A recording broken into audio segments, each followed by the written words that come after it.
നമസ്കാരം. 4 വർഷങ്ങൾക്ക് മുമ്പാണ് അമേരിക്കൻ പ്രസിഡന്റായി ജോ ബൈഡൻ വൈറ്റ് ഹൗസിലെത്തുന്നത്. അപ്പോൾ അത് ഡെമോക്രാറ്റിക് പാർട്ടിയുടെ ഉയർത്തെഴുന്നേൽപ്പ് കൂടിയായിരുന്നു. ഡൊണാൾഡ് ട്രംപിനെ അധികാരത്തിൽ നിന്ന് പുറത്താക്കുക എന്നതായിരുന്നു പ്രധാന ദൗത്യം. എന്നാൽ വീണ്ടും ഒരു പ്രസിഡന്റ് തെരഞ്ഞെടുപ്പ് വരുമ്പോൾ ട്രംപുമായി ഏറ്റുമുട്ടാനെത്തിയത് പഴയ ബൈഡൻ ആയിരുന്നില്ല. തുടക്കത്തിൽ തന്നെ അടിപതറി. പ്രായാധിക്യവും രോഗവും ബൈഡനെ തളർത്തി. സ്വന്തം പാർട്ടിയിൽ നിന്ന് വരെ വിമർശനങ്ങളുടെ കൂരമ്പുകളേറ്റ് ഒടുക്കം പ്രസിഡന്റ് സ്ഥാനത്ത് നിന്ന് പിന്മാറിയിരിക്കുകയാണ് ജോ ബൈഡൻ. ബൈഡൻ്റെ ആരോഗ്യം സംബന്ധിച്ച സംശയങ്ങൾ നേരത്തെ തന്നെ പുറത്തു വന്നു തുടങ്ങിയിരുന്നുവെങ്കിലും ഇപ്പോഴത്തെ പിന്മാറ്റം അനിവാര്യമാക്കിയത് ബൈഡനും ട്രംപും തമ്മിൽ അറ്റ്ലാന്റയിൽ വെച്ച് നടന്ന സംവാദമായിരുന്നു. ജൂൺ 29-നായിരുന്നു ഇത്. വാദപ്രതിവാദങ്ങളുമായി തെരഞ്ഞെടുപ്പ് പോരാട്ടത്തെ ചൂടുപിടിപ്പിക്കുന്ന സംവാദവേദി ഒരർത്ഥത്തിൽ പ്രസിഡന്റ് തെരഞ്ഞെടുപ്പിൽ അതിനിർണായകമായി. പക്ഷേ ഈ പോരാട്ടത്തിൽ ദയനീയമായിരുന്നു ജോ ബൈഡൻ്റെ പ്രകടനം. 1.5 മണിക്കൂർ ദൈർഘ്യമുള്ള സംവാദത്തിൽ ഡൊണാൾഡ് ട്രംപ് നിറഞ്ഞു നിന്നു. ബൈഡനാകട്ടെ കൃത്യമായ മറുപടികളില്ലാതെ ഉഴറി നടന്നു. പ്രായാധിക്യവും മറവി രോഗവുമെല്ലാം അദ്ദേഹത്തെ കൂടുതൽ തളർത്തുകയും ചെയ്തു. അവിടെ നിന്ന് പിന്നീട് അങ്ങോട്ട് ട്രംപിൻ്റെ മുന്നേറ്റമായിരുന്നു.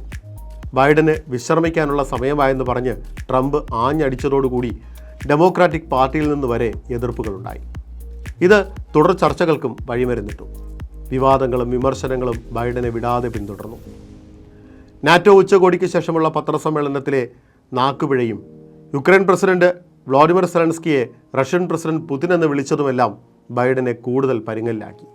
പിന്നാലെ കോവിഡ് ബാധിതനായതും അദ്ദേഹത്തെ അലട്ടി. മുൻ പ്രസിഡന്റ് ബരാക് ഒബാമയും സ്പീക്കർ നാൻസി പെലോസിയും ബൈഡൻ്റെ വിജയത്തെക്കുറിച്ച് ആശങ്ക പ്രകടിപ്പിക്കുക കൂടി ചെയ്തു. വിജയത്തിലേക്കുള്ള ബൈഡൻ്റെ പാത അത്യന്തം ചുരുങ്ങിപ്പോയെന്ന് താൻ കരുതുന്നതായി ഒബാമ പറഞ്ഞതായി വാഷിംഗ്ടൺ പോസ്റ്റ് ഉൾപ്പെടെ റിപ്പോർട്ട് ചെയ്തു. ബൈഡൻ മത്സരരംഗത്തു നിന്ന് പിന്മാറാത്ത പക്ഷം പാർട്ടി പരാജയപ്പെടാൻ സാധ്യതയുണ്ടെന്ന് അദ്ദേഹത്തോട് നാൻസി പെലോസി ഫോൺ സംഭാഷണത്തിൽ പറഞ്ഞുവെന്ന് വാർത്താ ഏജൻസിയായ AP-യും റിപ്പോർട്ട് ചെയ്തു. പിന്നാലെയാണ് US പ്രസിഡന്റ് തെരഞ്ഞെടുപ്പിൽ നിന്നുള്ള ബൈഡൻ്റെ പിന്മാറ്റം. പാർട്ടിയുടെയും രാജ്യത്തിൻ്റെയും താൽപ്പര്യം മുൻനിർത്തിയാണ് തീരുമാനമെന്ന് വ്യക്തമാക്കിക്കൊണ്ടാണ് ബൈഡൻ ഇക്കാര്യം പ്രഖ്യാപിച്ചത്. സ്ഥാനാർത്ഥിത്വത്തിൽ നിന്ന് പിന്മാറുകയാണെന്ന് പ്രഖ്യാപിച്ചതിന് പിന്നാലെ തെരഞ്ഞെടുപ്പിൽ ഡെമോക്രാറ്റിക് പാർട്ടിയുടെ സ്ഥാനാർത്ഥിയായി വൈസ് പ്രസിഡന്റും ഇന്ത്യൻ വംശജയുമായ കമല ഹാരിസിനെ ജോ ബൈഡൻ നിർദ്ദേശിക്കുകയും ചെയ്തു. കമലയ്ക്ക് പൂർണ്ണ പിന്തുണ പ്രഖ്യാപിക്കുന്നതായി അദ്ദേഹം എക്സിൽ കുറിച്ചു. ഒന്നിച്ചു നിന്ന് ട്രംപിനെ തോൽപ്പിക്കണമെന്നും ഡെമോക്രാറ്റിക് പാർട്ടിയെ പിന്തുണയ്ക്കുന്നവരോട് അദ്ദേഹം ആഹ്വാനം ചെയ്തു. കമല ഹാരിസിനൊപ്പമുള്ള ചിത്രം പങ്കുവച്ചുകൊണ്ടായിരുന്നു ബൈഡൻ്റെ ട്വീറ്റ്.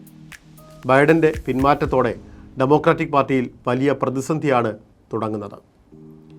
വൈസ് പ്രസിഡന്റ് കമല ഹാരിസിന് ജോ ബൈഡൻ പിന്തുണ പ്രഖ്യാപിച്ചുവെങ്കിലും അടുത്ത മാസം ചിക്കാഗോയിൽ നടക്കുന്ന ഡെമോക്രാറ്റിക് പാർട്ടിയുടെ ദേശീയ സമ്മേളനം ഇതോടെ നിർണായകമാകും. നേരത്തെ പ്രൈമറി വോട്ടെടുപ്പുകളിൽ 90% പ്രതിനിധികളുടെ പിന്തുണയാണ് ബൈഡൻ നേടിയിരുന്നത്. ഇനി എന്താവുമെന്ന് കാത്തിരുന്ന് കാണാം.